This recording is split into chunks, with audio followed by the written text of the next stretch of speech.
Vamos conversar sobre inclusão. Hoje nós recebemos aqui no nosso podcast, nós temos o grande prazer de receber Carola Videira, educadora e empreendedora social, fundadora da Turma do Giló e vencedora do Prêmio Empreendedora do Ano 2022. Muito bom dia, Carola, tudo bom? Bom dia pessoal, obrigada, prazer estar aqui. Que é o ID Fractais e eu estou muito animado para escutar um pouco da sua história e do seu propósito. Bom dia, boa tarde, boa noite para todos os ouvintes. Bem-vinda, Carola, é um prazer receber aqui. Como é que você está? Tudo bem? Felipe? Tô animado, empreendedora do ano, caramba. Adorei. Então a Carola vai contar pra gente essa história. Vamos lá, Carola, tudo bom? Quem é a Carola Videira? Vamos começar por essa pergunta. Nossa, pergunta de milhão. Difícil. Quem é a Carola Videira, né? Pergunta enorme, né? Enorme. Vamos lá, eu vou começar dizendo que eu sou uma inquieta, uma mineira inquieta, que mora em São Paulo. Sou uma mulher branca, tenho 46 anos, tenho 1,80 m, cabelos e olhos castanhos, meus cabelos são lisos, na altura do ombro. Eu sou empreendedora social há pouquinho mais de 10 anos, fundadora de uma organização da sociedade civil chamada Turma do Giló. Sou educadora, neurocientista, especialista em educação inclusiva e diversidade, mãe do João, da Maria, casada com o Felipe, filha do Luiz Fernando e da Tereza Cristina. Arrasou. Maravilha. Irado Maravilha. Demais. Super legal ela fazer uma autodescrição, né? A gente não tem essa preocupação quando a gente pensa no nosso público que tem deficiência visual. Isso é uma questão interessante também da gente poder fazer as nossas Ontem a gente recebeu uma mensagem sobre isso no Instagram. E eu falei que a gente vai começar a fazer. Muito obrigada, Carola, de trazer começar, essa dimensão, né? Exatamente. Então, Exato. Ótimo, já tem tudo a ver com a nossa conversa, que é pensar em inclusão. E a Carola, acho que pelo primeiro episódio, traz essa dimensão da inclusão, então, das pessoas com deficiência visual. Fantástico. Aprendizado total pra gente, que já tá no episódio 115. E também falar que também inclusão precisa de dinheiro, né? Porque, beleza, adoraria colocar todas as traduções possíveis aqui, mas sai tudo no nosso bolso. Mas agora, ainda bem, a gente foi aprovado na Lei Rouanet e conseguiu se planejar para justamente poder investir nisso. Mas é importante isso ser pontuado também, sabe? Ainda mais falando com você, Carola, como empreendedora. Sabe muito bem como é isso. Eu também, quando comecei minhas empresas, a primeira delas, eu queria que fosse acessível para todo mundo. E às vezes, ser acessível é caro, entendeu? É bem caro. Não, mas isso que a Carola trouxe agora foi uma dimensão simples de trazer pessoas para perto nesse sentido, e acho que tudo bem. Dá pra gente fazer isso. Não, tem sempre primeiros passos e pequenas coisas que podem ser feitas. O tentar o 100% de tudo é sempre impossível, aí se desiste. Se fizer pouco, já tá ótimo. Mas, bom, o Id acabou falando, né, da mensagem rapidamente aqui, pessoal, fomos contemplados, né, com a Lei Rouanet, então vamos a nossa trilha, espero que mude daqui para frente, estamos muito felizes com essa novidade. Quem estiver nos ouvindo e pensar assim, olha, vocês não querem se apresentar aqui para minha empresa, posso contribuir com vocês, estamos abertos. Contemplado, mas a gente não recebeu investimento ainda, parece contemplado, parece que a gente já tá nadando, né? Agora a gente tá à procura de empresas. Maravilha. Mas, Carola, por favor, traga essa questão, então, dessa dimensão da inclusão e esse trabalho todo que você faz em torno dessa causa. Vamos lá. A educação inclusiva, ela aparece na minha vida. Posso contar o começo dessa história? Por favor, claro, sem dúvida. Com certeza, adoro os detalhes. História, né? Eu não nasci empreendedora social. A minha primeira graduação foi numa área que, inclusive, eu nunca exerci, eu sou fisioterapeuta de formação.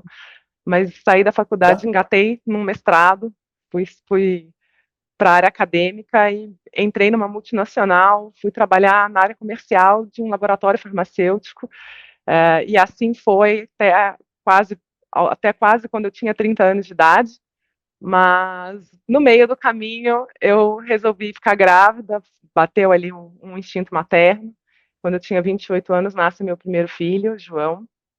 E quando eu estava voltando de licença maternidade, com 4 meses de idade do meu filho, eu percebi que o meu filho não estava tendo um desenvolvimento dentro do padrão, dentro da média, e eu entendi, a partir daquele momento, com 4 meses de idade, que o meu filho era uma pessoa com múltiplas deficiências. Meu filho nunca andou, nunca falou, precisava de absolutamente uma pessoa adulta para fazer qualquer atividade de vida dele. E eu entendi o tamanho do desafio que eu teria pela frente numa sociedade extremamente excludente que vivemos, né? Isso foi há 17 anos atrás, e eu precisei lutar para uma criança caber no mundo, para ela poder ir para a escola, para ela ser aceita numa escola, para ela poder brincar, para ela poder ir num parque de diversão. E acho que começa aqui, né, como você mesmo falou, Alexandre, pequenas atitudes, às vezes, podem mudar a vida de uma pessoa por completo, né? E aí eu, quando voltei de licença maternidade, também passo por um desafio importante no mundo comercial, né? Educação inclusiva não é um problema só de escola, então acho que quando a gente fala sobre isso, acho que a primeira pergunta, do que a gente está falando, que educação é essa, para quem é isso?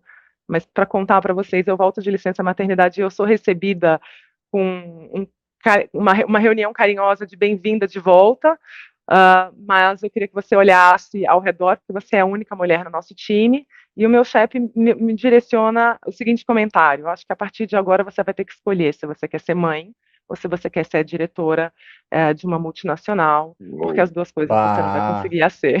Sério, Carola? Pô, cara, é fogo, né, cara? As pessoas, elas... É muito sem noção. Às vezes você acha que é coisa de filme, mas o povo faz isso mesmo, né? Que ano foi isso? 2008. 2000, cara, tá. Hoje parece muito estranho a gente falar isso, falar, nossa, que inadmissível, né? Mas Anos 80, né? Você Não, fala ainda assim, acontece, nossa, né? mas é que Aí você 2008 fala, não é não, tanto tempo anos atrás, né? 8. Aham. Não, mas acontece demais. Total. E aí, como você lidou com isso? primeiro eu chorei no banheiro, acho que essa é a primeira verdade. Você chora no banheiro, volta para casa, ninguém entende muito bem o que está acontecendo. Eu escuto da minha família, você pode repensar se você quer continuar trabalhando, e a minha indignação não era sobre isso, até porque trabalhar para mim sempre foi uma opção, além de uma necessidade, né? Eu sou uma pessoa que gosto de trabalhar. Não pedi demissão, continuei trabalhando, fui testada pra caramba, mas 2 anos depois, no dia que eu fui promovida, eu peguei o microfone na premiação ali, agradeci e disse que eu poderia ser o que eu quisesse ser, que nunca mais ninguém diria para mim que eu teria que fazer uma escolha, mas que naquele momento eu ia passar a lutar por uma educação verdadeiramente inclusiva no Brasil. Meu filho já tinha 2 anos e eu escutei da escola que aquela criança não seria capaz de aprender. Então, nesse momento, eu saio do segundo setor, saio do setor formal, começo a minha vida de empreendedora lutando por uma criança caber no mundo, para uma criança caber na escola. A gente não fazia ainda nem ideia do que o meu filho tinha. Ele foi uma criança que teve uma síndrome rara. Já vou contar aqui para vocês, gente. O João faleceu em 2021, aos 13 anos de idade, alfabetizado, aquela criança que nunca falou, que nunca se mexeu. Em pouco tempo, a gente tem acesso a uma tecnologia assistiva que fazia a leitura do movimento dos olhos dele, e ele, com a piscada, conseguia controlar o mouse, e a partir das piscadas dos olhos, aquela criança tem a oportunidade de participar ativamente da escola. E nessas andanças, eu saio do Brasil, então eu tenho a oportunidade de ir para fora buscando as tecnologias para ele, mas também começa a minha busca pelo que é educação inclusiva, como que as escolas no resto do mundo estão fazendo esse trabalho e qual é o gap que nós temos no Brasil. Volto para o Brasil e monto a Turma do Giló, essa ONG que trabalha com educação inclusiva em ambientes escolares e empresariais desde 2015. Poxa, que incrível, Carola, assim, incrível. Parabéns, imagino que seja uma jornada muito, muito, muito desafiadora. Eu não sou mãe, mas eu conheço outras mães também atípicas e com filhos com deficiência parecida, de alguma forma, com o João, e sei que isso move assim montanhas e muda, transforma, né? Transforma primeiramente a mulher e que transforma a sua volta. Eu queria te perguntar muito essa questão dessa força feminina, né? Quando você olha para não só para o seu trabalho, mas para o entorno das pessoas que estão junto com você, como é que você percebe essa questão de gênero? Porque eu olhando para isso que está ao meu redor, que, enfim, para posta essa situação que eu te contei um pouco de pessoas que estão bem próximas a mim, eu vejo que acaba sendo uma luta solitária muitas vezes, óbvio, solidária, mas solitária. E aí queria que você contasse um pouco a sua perspectiva. É muito alinhada com o que você está trazendo, Dani. É uma luta, assim, solitária. Eu acho que a gente primeiro precisa trazer um recorte quando a gente olha só para as mães de pessoas com deficiência. A gente tem índices alarmantes de abandono da figura paterna, dessa composição familiar. Uhum. Mas a gente tem dados de pesquisa que mais de 78% dessas famílias se tornam monoparentais, porque tem um abandono da figura paterna. E aí, de novo, né, o privilégio disso não ter acontecido comigo, então eu tenho um companheiro de vida que ficou, né, que não foi, mas o cuidado, eu acho que a economia do cuidado como um todo, ela é majoritariamente feminina, Sim, né? Então, sim, sem dúvida. ao falar de educação inclusiva, a gente larga daqui, educação inclusiva não é sobre pessoas com deficiência, educação inclusiva é sobre pessoas. A gente precisa ter, né, a neurociência nos traz isso. Do que nós estamos falando? Nós estamos falando de todas as pessoas. Cada cérebro é único, todo cérebro aprende, cada um de uma maneira, e todo mundo precisa ser olhado pela sua individualidade. Mas quando a gente coloca a lupa, então, nas famílias que têm alguma pessoa com deficiência ou neurodivergentes, a gente entende que essa economia do cuidado, ela é ainda muito maior por todas as barreiras e portas fechadas que a sociedade impõe para quem tem alguma dificuldade, né, para quem não está nessa normatividade, e aí eu também trago a questão de gênero, né, a heteronormatividade em que vivemos, porque as mulheres viram leoas, de fato, para cuidar das suas crias e entendendo ali, né, a diversidade humana e a própria natureza, nossos filhos fazem parte dessa diversidade, dessa natureza de pessoas tão diferentes que precisam caber. Carola, você é neurodivergente? Eu sou neurodivergente. Muito Sério? já manda a perguntinha na lata ali. Eu tenho dupla excepcionalidade, eu sou Ah, uma mulher autista e eu tenho altas habilidades de superdotação. Irado. Pô, muito bom de saber. Eu não sei, eu ia falar outra coisa, mas esqueci. Eu só fiquei feliz que a gente tá na mesma tribo Quando, e... quando você recebeu o diagnóstico, já perguntando a mesma pergunta em relação a isso?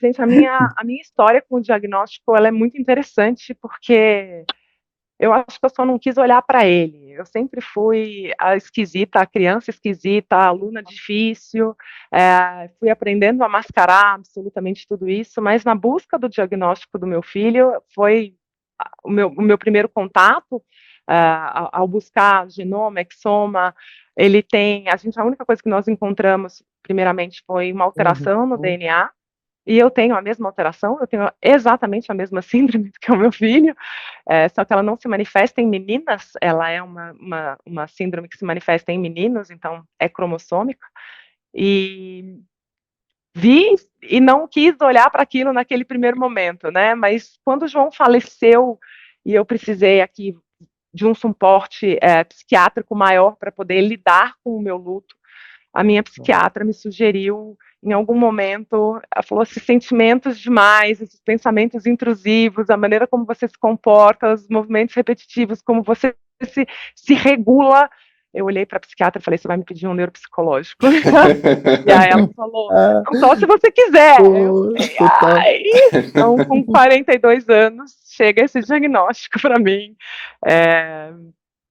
Outro luto, primeiro eu não quis compartilhar com ninguém, e depois eu entendo a importância e me vejo enchendo a boca para falar assim, eu sou uma pessoa neurodivergente, eu me entendi aos 42 anos de idade, que bom que a ciência avançou, e a minha vida fez sentido.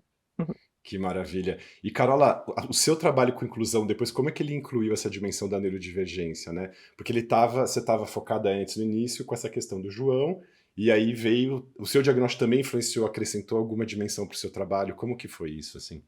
Não, Alexandre, na verdade não, porque, então, de novo, vamos A reforçar questão da inclusão, daqui acho que essa é bem interessante você traz, né? que isso é bem importante, né? No Brasil, quando a gente fala em educação inclusiva, majoritariamente as pessoas pensam nas pessoas com deficiência e também neurodivergentes, porque a gente tem uma legislação, né, a Lei Brasileira de Uhum. Inclusão, que tem um capítulo dedicado à educação e que elege ali um público que pode receber essa educação. Então, só colocando nas caixinhas corretas, esta educação voltada para pessoas com deficiência, altas habilidades, superdotação e neurodivergências e transtornos de aprendizagem se chama educação especial na perspectiva inclusiva.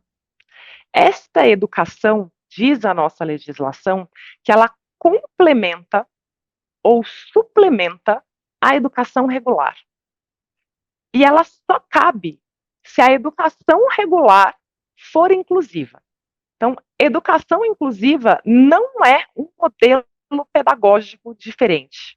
Educação inclusiva é a ciência que chega no contexto educacional, principalmente a neurociência, que ganha força a partir dos anos 80 e que reconhece que não existe nenhum cérebro igual ao outro, que absolutamente todos os cérebros são capazes de aprender em ritmos diferentes e maneiras diferentes.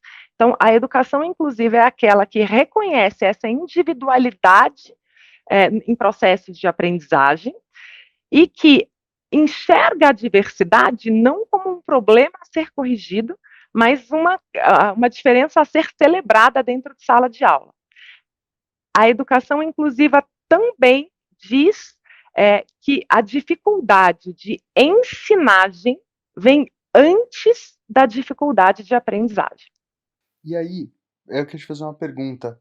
Tendo em vista isso, a educação inclusiva, qual você acha que é o modelo que melhor se aplicaria no Brasil? Porque, assim, eu tenho uma visão nada especialista disso. Quando a gente tá falando disso, eu penso no quê? Num assistente de sala, que era o que eu vi quando eu estava na escola para dar suporte para alguém, mas também eu fico pensando qual que é o modelo que pode ser escalável, sabe? Você acha que seria como ter um neurocientista nas escolas, isso ser uma coisa mais, tipo, infiltrada na ideia do que é um acompanhamento pedagógico? Em que pé o Brasil está nisso hoje para a maioria da população?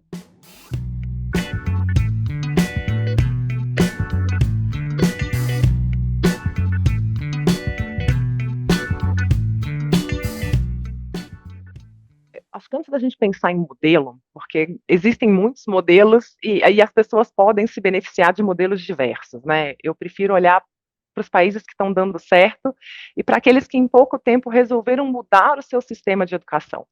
A principal barreira da educação inclusiva no Brasil é o nosso sistema de educação. Nosso sistema traz muitas barreiras, desde a formação inicial do professor. Quem é o nosso professor? Então, o professor pedagogo que faz pedagogia, ele está em sala de aula só nos anos iniciais. Quando você vai para o ensino fundamental 2 e para os anos finais, você não tem mais nem a figura do pedagogo, então você tem um especialista, mas que não tem as práticas da pedagogia, que nunca ouviu falar em educação inclusiva, para entrar em uma sala de aula diversa, né? E com todas essas diversidades que a gente vem trazendo. A gente ainda usa um modelo de educação tradicional, pensado em um vestibular, enquanto outros países do mundo já trazem uma educação inovadora e aonde a gente vê resultados tanto de inclusão de todas as diferenças muito mais consolidados, mas de um aprendizado também onde o aluno é protagonista desse aprendizado. Né? Países nórdicos, quando você olha para a Coreia, que em 10 anos faz uma revolução na sua educação. E se você olhar aqui para vizinhos próximos, você tem o Chile também como uma referência de uma educação já mais moderna, pensada em projetos aonde o modelo seria esse. A gente coloca o aluno como protagonista desse aprendizado. Então, acho que modelo não tem um só, mas a gente pode olhar para países que adotam essa educação inovadora, que é o quê? É a individualização da educação para todos os alunos. Você é avaliado pelo seu desempenho, não por uma média de sala, né, aquele conceito de escola onde você tem uma média, que você tem que, todo mundo tem que alcançar determinada nota, ele está tentando comparar cérebros humanos, sendo que se somos todos diferentes, não tem Não média por para que ser comparar. humano. Não tem Perfeito. modelo de individualização. Perfeito, Carola. E nesse sentido, o trabalho da turma do Giló, ele vai atuar com os professores, os educadores, com os alunos, com os dois grupos? Como que se dá esse trabalho? O trabalho, ele é bem sistêmico, porque a gente não consegue pensar comunidade escolar sem atingir toda a comunidade escolar. Então, o primeiro eixo, que a gente, são 6 eixos, o primeiro eixo é pesquisa. Então, nós precisamos de dados e pesquisa acadêmica no Brasil. Então, em todas as escolas, em todos os ambientes educativos, a gente faz uma pesquisa na entrada, no V0, para entender o que aquela comunidade sabe sobre educação inclusiva, então, da onde ela parte, e, no fim, para a gente conseguir fazer essas medições de impactos e trazerem dados diretos. Então, o primeiro ponto é pesquisa. O segundo é a atuação e informação dos professores. E aí, levar o quê para os professores? A formação que eles não tiveram na base. A neurociência, as ferramentas de educação, desenho universal de aprendizagem, autoconhecimento do educador, trazer para ele o próprio entendimento do que nós chamamos de powers skills, né? Eles dão essa matéria para os seus alunos, mas eles não têm o autoconhecimento Sim, sem dúvida. para eles mesmos. Para se aplicar assim em si, né? Inteligência emocional, se você vai dar essa aula, você precisa ter essa habilidade. Então, a gente desenvolve os professores dentro da sala de aula durante um ano letivo. Então, eixo educador. Segundo eixo, aluno. Então, a gente entra com um projeto transversal em todas as escolas para falar sobre preconceito e diversidade com os alunos, e aí cada série a gente escolhe uma ferramenta, pode de música, literatura, conforme a idade e o interesse deles. O quarto eixo, com as famílias, então a gente entra com assessoria jurídica, psicológica, assistente social, e empreendedorismo para essas famílias, então tirar essas famílias de um processo de marginalização ajuda com que a criança permaneça na escola. O quinto eixo, acessibilidade, e aqui a gente está falando de material pedagógico, acho que aqui do que o RID trouxe que é caro, né? O que eu tenho que trazer de tecnologia para a escola poder ensinar para todos os alunos de fato? Nossa, então, Carola, eu vou aproveitar que você falou disso, porque eu tô com isso engasgado, eu preciso me retratar. Em primeiro lugar, muito obrigado por tudo que você falou. Não é tão caro assim, sabe? Eu falo mais que a boca e eu queria às vezes falar menos, porque às vezes eu sou muito intenso. Aí falou de inclusão, já veio o quê? Episódio de Fractais com alguém fazendo linguagem de Braille e tal. E eu fiquei, tipo, fixado nessa ideia de ter que contratar alguém que faz a linguagem de Braille e sincar isso com o vídeo. E quanto isso ia custar? Minha cabeça foi nesse lugar, cara. E aí... E você tá misturando olhos com bugalhos. Exato. Linguagem de Braille, falando... ele mexeu as mãos e falou assim, e já só... Exato. E aí ela foi falando, nossa, cara, é tão além... É tão além disso. Então, muito obrigado, sabe, Carola, por compartilhar tanto conhecimento. Eu costumo dizer, quando disseram para mim que o meu filho não era capaz de aprender, eu falei, como é que você sabe? Né, se eu não sei nem o que ele tem, como é que você sabe? E quando eu voltei e mostrei para a escola que com os olhos ele conseguia se comunicar, a escola falou assim para mim, isso parece um milagre. E eu respondi assim, eu falei, isso não é milagre. Né, com todo respeito à crença das pessoas, eu trouxe isso, é falta de informação e de formação. Então, é sobre isso. Quando a gente não vive uma determinada realidade, a gente tem os nossos vieses e os nossos estereótipos sobre isso. Né? E olha só, você tem uma vaga ideia, você traz, né, linguagem de Braille. Eu falei, o Braille é o alfabeto das pessoas cegas, mas a linguagem e a língua, é uma língua, na verdade, que é a língua brasileira de sinais, para as pessoas surdas. E sim, isso durante muito tempo eram recursos caros. Mas olha que bacana também como a tecnologia avança, todas essas acessibilidades são praticamente gratuitas hoje. As tecnologias assistivas não, né? Então você conseguir um equipamento que faz uma leitura de olho ainda não é barato. Você conseguir determinados aplicativos ainda não são absolutamente todos gratuitos, e sim existe um investimento para isso. Mas a formação humana e o bacana desse investimento é que quando a escola ou a empresa está preparada para receber a diversidade, né, e não as minorias, ela tem lucratividade, ela tem rentabilidade, ela tem uma menor evasão, ela tem menores índices de violência. Então, o investimento, ele se justifica em diversos KPIs, de diversas maneiras, e até de lucro, quando a gente está falando de uma escola privada. A gente Sim. pode comparar que ela tem, sim, mais lucro, porque ela é um ambiente mais diverso. Perfeito. Posso fazer uma pergunta deve ser muito legal. Por algum motivo eu achava que a linguagem de sinais era mais universal e não era tipo só brasileira. Ela tem uma para cada país? Ela é tipo. Uhum. Sim. É como o idioma, né? Falava linguagem até alguns anos atrás. Assim como o inglês é um idioma, as línguas são idiomas oficiais do seu país. Então, a língua de sinais brasileira, você tem a língua de sinais americana, a língua de sinais venezuelana, e não são iguais os sinais, não. Tem algumas coisinhas que são universais, mas cada um. Eu acharia mó curioso de saber o que são os símbolos universais, porque os símbolos universais provavelmente são os mais naturais nossos para significar alguma coisa, né? Coisas tipo eu, você, esses deve ter vários são símbolos. os mais, Ou provavelmente, não sei se são os ok mais... pode ser um ou não, não sei. Não, Nem isso. ok, não é. Ok, Não é. Ok, não é ok. Ok, não é ok. E Carola, ficou Uma... faltando... Fala, Lê.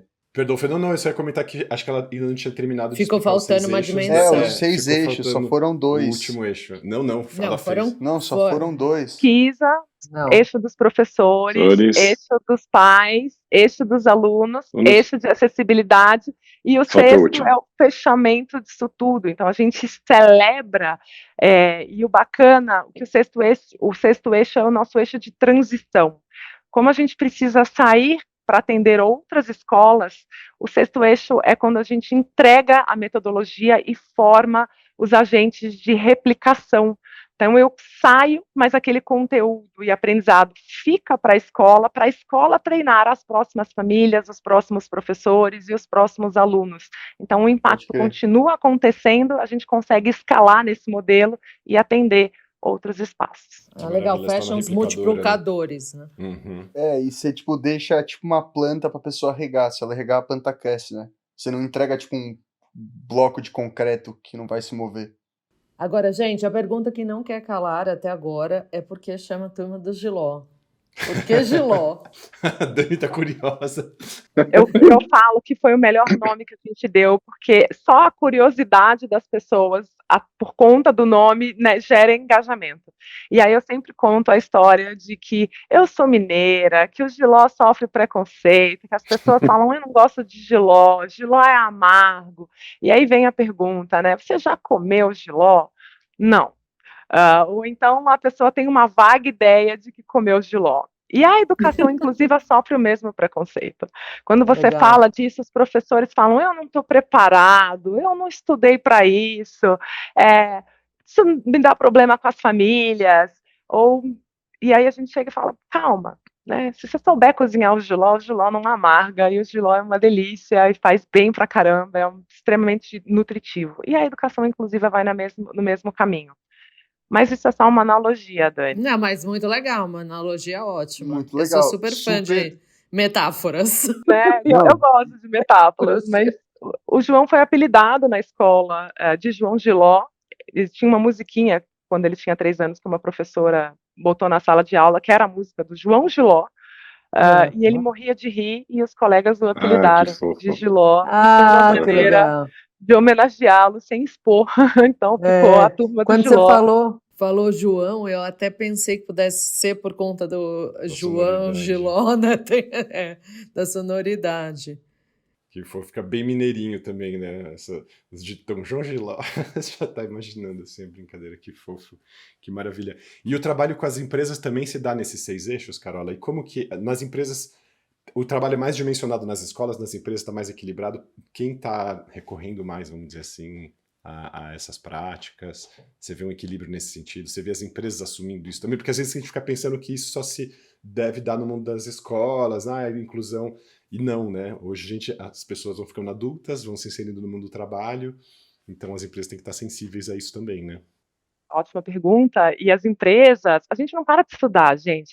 De novo, a gente pensa em escola, naquele modelo de educação comum.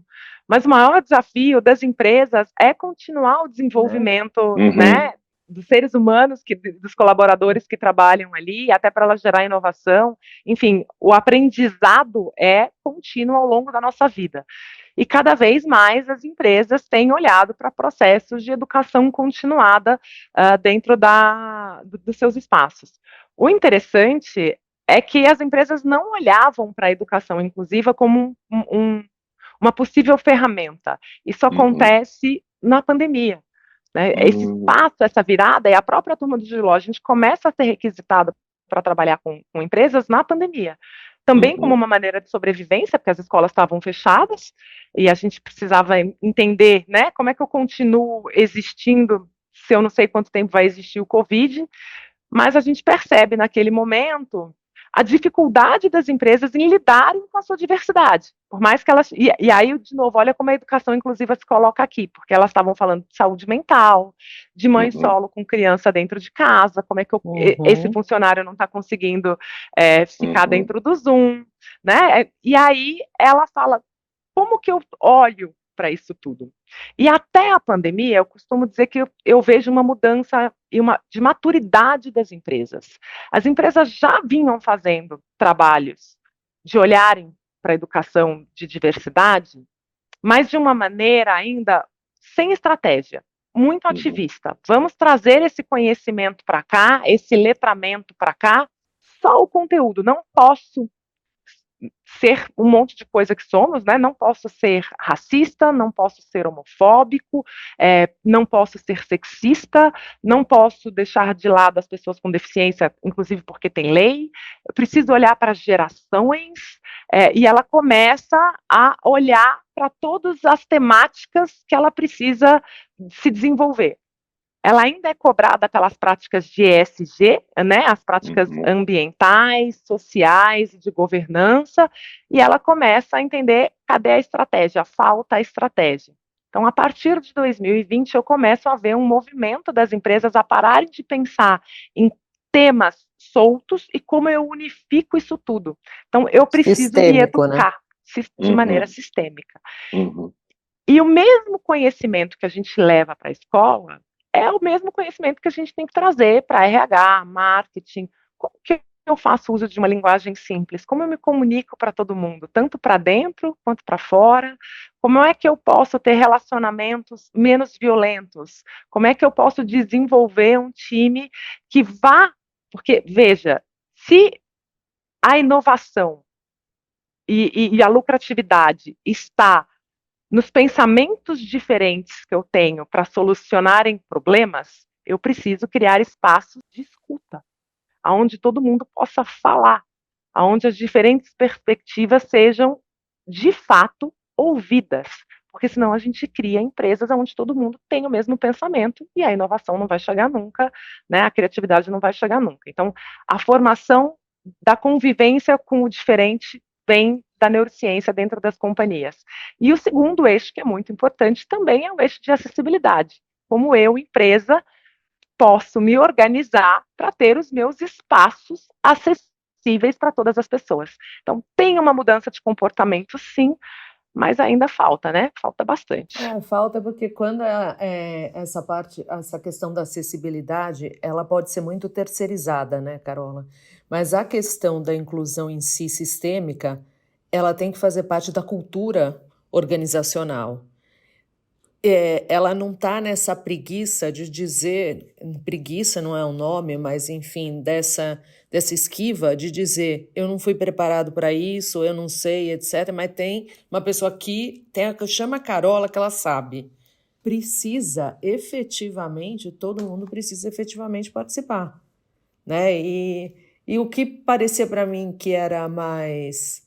Eu trabalho, né, com comunicação corporativa também, e recentemente eu, enfim, estou num trabalho de pesquisa para um relatório sobre educação corporativa, e esse tema ainda é um tema que aparece superficial, né? A gente traz a visão sistêmica, mas na hora que você vai medir o mercado, ele está superficial ainda. Maravilhosa a sua colocação, e ela vem ao encontro do que eu costumo dizer que essa responsabilidade, ela é coletiva.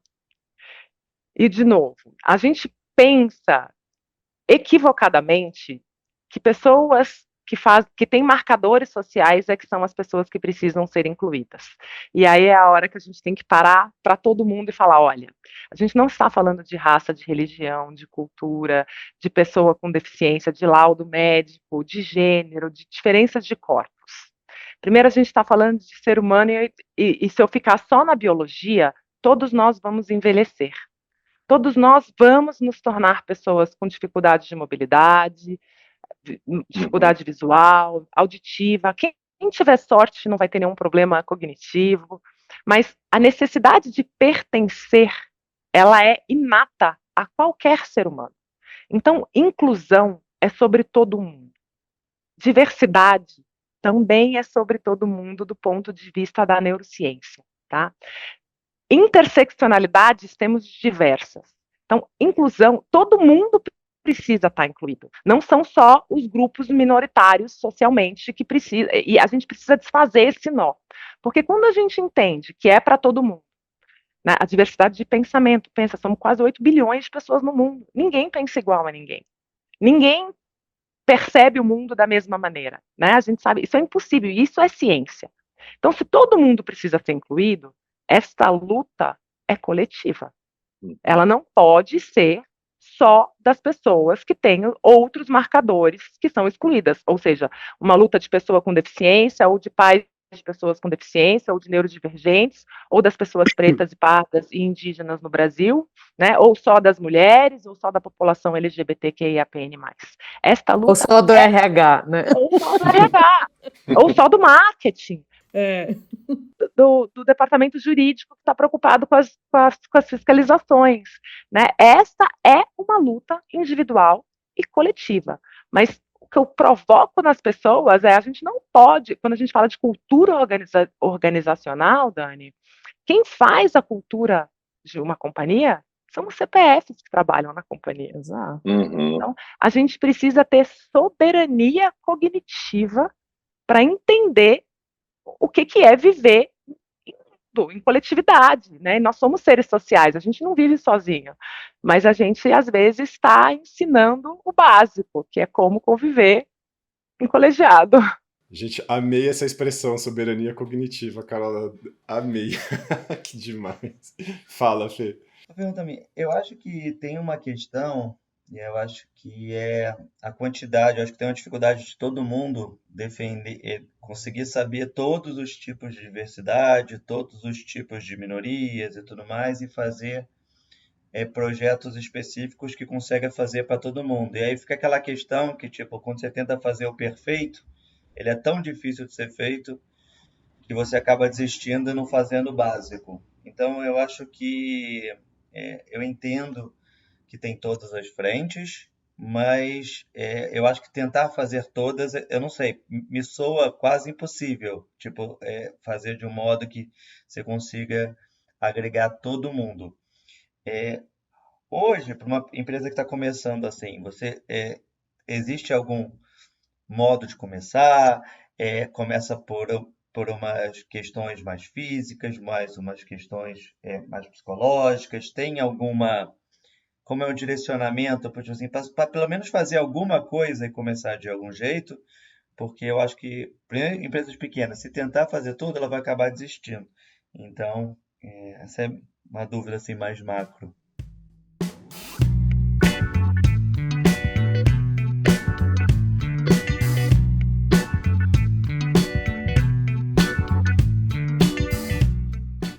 Felipe, a sua dúvida ela é bastante perfeita. E eu vou fazer um convite aqui para a gente abrir a cabeça e refletir um pouquinho sobre ela, porque eu acho que o mundo avança de uma maneira que faz a gente ter essa percepção de que é muito difícil. Mas vamos lá. Educação inclusiva e perfeição também é para a gente entender que conceito é esse. Porque não é sobre favorecer um grupo ou uma coisa que está fora da sociedade, né? Não é sobre uma coisa ou outra coisa. O conceito de inclusão, a gente tira a palavra ou e a gente troca a palavra e.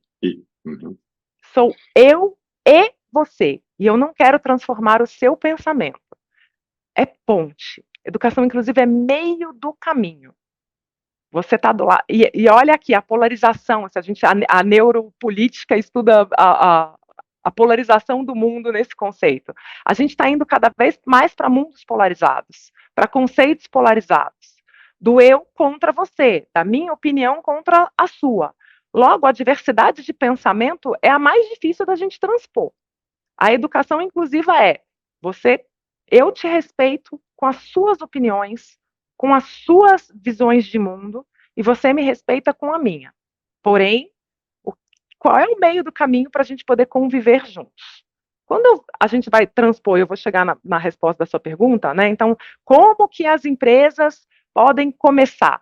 A gente também tem que refletir o seguinte: as barreiras para não estar em todo mundo, elas estão no meio.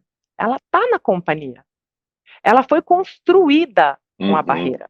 Os vieses dela, e até barreiras, às vezes, de arquitetura, de comunicação.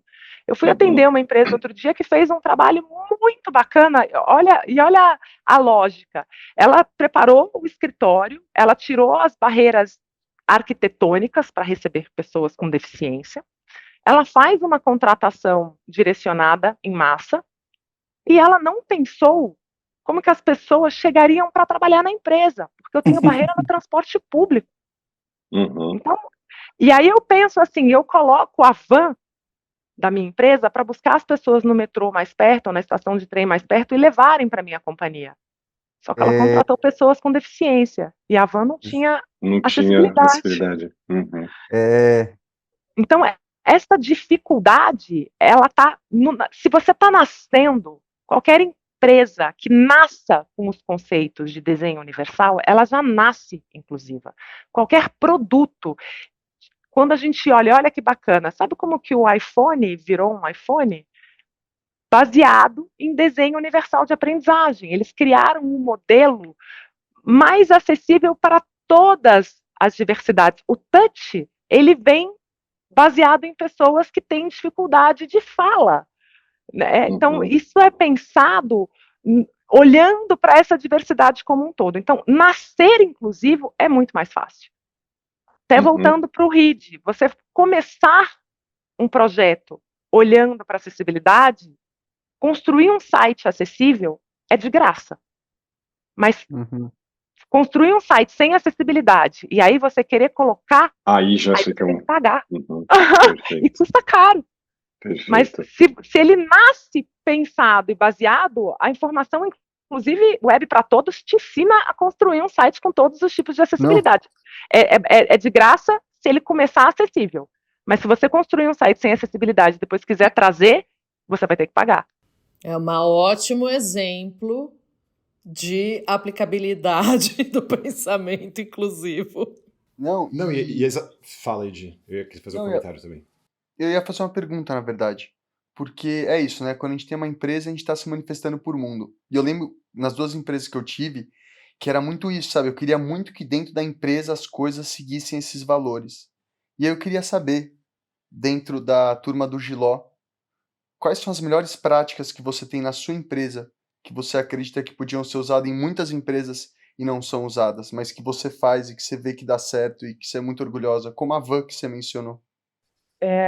Eu sou muito orgulhosa do meu time e da diversidade do meu time. Então, quando a gente vai discutir diversidade, eu falo, olha para os 48 colaboradores que existem na turma do Giló, somos em 48 colaboradores, e eu tenho diversidade de absolutamente tudo que você puder imaginar.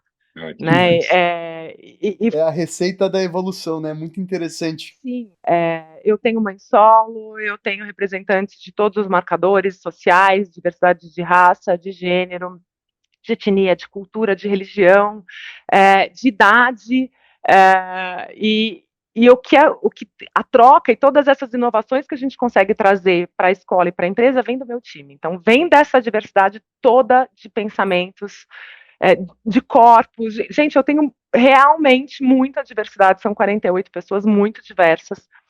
E existe um poder ali de inovação e de criar soluções para problemas complexos, né? Então, eu vivo, eu tenho uma expressão em inglês que eu gosto muito, que é walk the talk, né? Que é seja aquilo que você prega. Então, eu tenho muito orgulho disso, e eu conheço esse poder na prática. Então, acho que respondendo essa pergunta é ser coerente. Mas é isso, a galera fala entre si, tem tipo, as pessoas realmente, o que acontece lá dentro, tipo, nesse sentido, sabe? De manejar as pessoas, essa coisa, eu lembro que eu pensava muito isso quando eu tinha minha empresa, sabe? Na saúde da cabeça de quem tava ali, se elas sentiam que elas podiam falar, sabe? Elas podem falar porque a gente fala sobre isso. E aqui está a provocação: as escolas precisam falar sobre isso, as empresas precisam falar sobre isso. E a gente está vivendo num mundo que a gente tem dificuldade e medo de falar sobre diferenças porque o mundo está polarizado.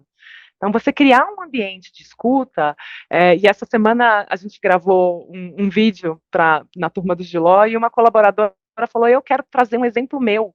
E eu nem lembrava disso. E ela vai fazer um exemplo sobre empatia na prática. E ela falou: a gente tem horário, né? É uma associação, todo mundo, 9 horas tem que trabalhar. E essa colaboradora, quando começou a trabalhar, ela chegava atrasada sempre, todos os dias. E ela conta que 2, 3 semanas depois que ela começou a trabalhar, a gente chamou ela, eu chamei ela numa sala para bater um papo com ela. E ela falou: eu vou ser demitida porque eu chego atrasada. E aí eu bati um papo com ela e falei, ela chama Sheila, falei: Sheila, você está passando por alguma coisa? Eu posso te ajudar de alguma maneira? E aí ela já fez uma cara, ela falou assim: eu moro a 3 horas daqui. Ela mora no extremo da Zona Leste de São Paulo, ela pega um trem e ela fala: não depende de mim, eu tenho tentado sair cada vez mais cedo e eu chego sempre no mesmo horário, sempre atrasada. E eu virei para ela e falei assim: então é o seguinte, você não vai sair da sua casa às 7 horas da manhã, que é o horário de rush da sua casa. Você vai sair às 9. Tudo bem você sair às 9 da sua casa? E aí, ao invés de 3 horas, ela leva 1h15. E ela chega mais tarde, e ela sai mais tarde, e ela chega na casa dela no mesmo horário que ela sairia. A solução às vezes é uma Total. adaptação, é só não ficar insistindo. Foi óbvia. Só que eu precisava explicar para todos os outros colaboradores por que a flexibilidade de horário dela. E ninguém questiona, e ninguém acha ruim ela chegar mais tarde e sair mais tarde, porque todo mundo consegue compreender que aquilo foi uma flexibilidade para a gente conseguir equidade no time, né? Então, é um pouco sobre isso, é sobre, deixa eu te escutar. E ela já tinha contado que as experiências anteriores ela era demitida porque achavam que ela era uma funcionária relapsa, que não levava a sério o trabalho dela, e ela chegava atrasada. É um pouco sobre isso. Maravilha. Eu queria fazer um comentário sobre o que você falou da questão justamente do desenvolvimento dos telefones inteligentes, né? Essa questão do touch, né? Do toque, que foi criado pensando nas pessoas, então, com essa necessidade, que muitas vezes quando a gente pensa em adaptar tecnologias para pessoas com deficiência, acho que a palavra deficiência pesa, e fica parecendo que a gente vai nivelar por baixo, né? Fazer a coisa para os coitadinhos, para os prejudicados, para os deficientes, esse senso muito negativo que a gente tem, quando na verdade a gente vai alçar pelo alto. A gente vai nivelar para o alto, é o contrário. Então, quando a gente inclui, por exemplo, neurodivergentes, e a gente vai pensar toda a contribuição do pensamento diverso, do pensamento divergente, da capacidade de reconhecimento de padrões, de soluções inovadoras para problemas, a gente entende que essas pessoas podem ser absorvidas nesse espaço institucional, a gente vai nivelar para o alto, a gente vai acolher essas pessoas, elas vão trazer coisas que não têm a ver com vitimismo, com essa questão que as pessoas muitas vezes confundem e ficam falando assim: agora tem que ficar se adaptando, tem que ficar aceitando, tem que ficar tolerando. Não tem nada disso, é o contrário. E as empresas, as instituições, as escolas têm que pensar que a presença dessas diversidades é uma potência. né? É o contrário. Vai gerar inovação, vai gerar outra visão de mundo, vai gerar abertura, você vai celebrar essa diversidade como você trouxe, Carola. Um exemplo clássico de inovação que eu gosto, que as pessoas falam, nossa, é mesmo. Se a gente pensar nos aeroportos, né? O desenvolvimento de finger no avião, que é uma rampa que coloca dentro do avião, foi pensado por questões de mobilidade de pessoas com deficiência física, tá? Ali foi uma solução para subir cadeirantes dentro do avião. A rampa, o finger, além do idoso, da criança, do carrinho de neném, o embarque e desembarque é muito mais rápido do que por escada. Você otimiza, olha aí o benefício para todo mundo. Né? Quando você consegue pensar nesse mundo como um todo, essas soluções, elas são benéficas para todo mundo. Então, volta para o começo da nossa conversa. E é para todos, inclusive. Não, total. Não, e ele é móvel ainda, né, gente? Ainda tem a mobilidade do finger, que você pode levar para cá, para lá. Total. E alguns, né? Outros não. até trazendo um campo mais aberto sobre isso, como isso é o princípio da vida, né? Tipo, basicamente a evolução das espécies foi baseada na mutação, e a mutação acontece no ambiente com maior diversidade probabilística. Logo, se a gente vive num mundo que contempla cada vez mais diversidades probabilísticas, é um mundo que vai se desenvolver muito mais do que um mundo estável. E as pessoas se esquecem disso. É tão básico, né? Nossa, Maior cara. capacidade de resiliência. E a evolução também ensinou pra gente que quem sobrevive não são os mais fortes. A gente tem essa ideia de que quem sobrevive é o mais forte, não é o que mais se adapta.